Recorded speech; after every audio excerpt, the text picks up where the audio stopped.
Sans crier gare, elle est de retour.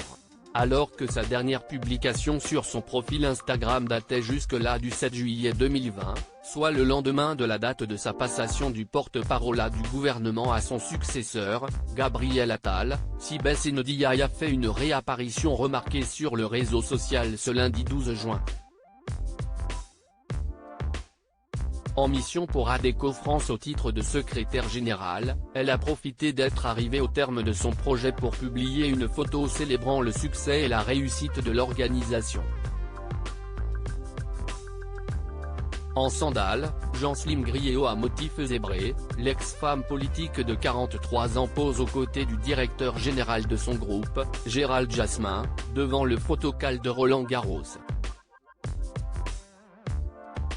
Sourire aux lèvres, l'ex-proche du président de la République, en commentaire de la photo, se dit très fier de ses équipes qui ont tout donné durant cette nouvelle édition du tournoi de tennis et salue les centaines d'intérimaires qui ont contribué à ce succès, leur permettant d'être partenaires des plus grands événements sportifs.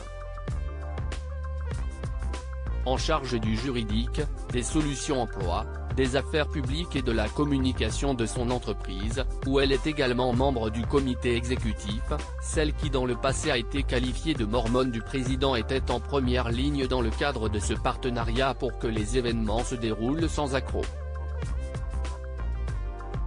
Une réussite à en croire sa publication, dont elle peut se vanter et être fière.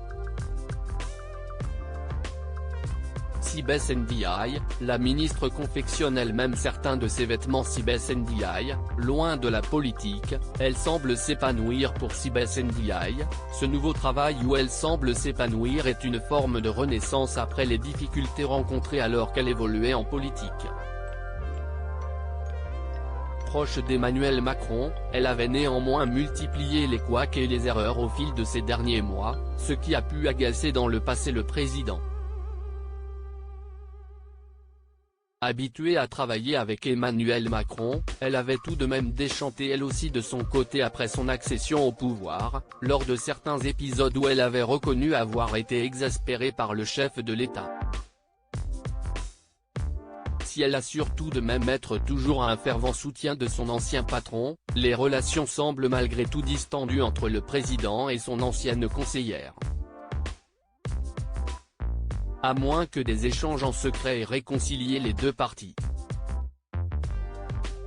Crédit photo, panoramique.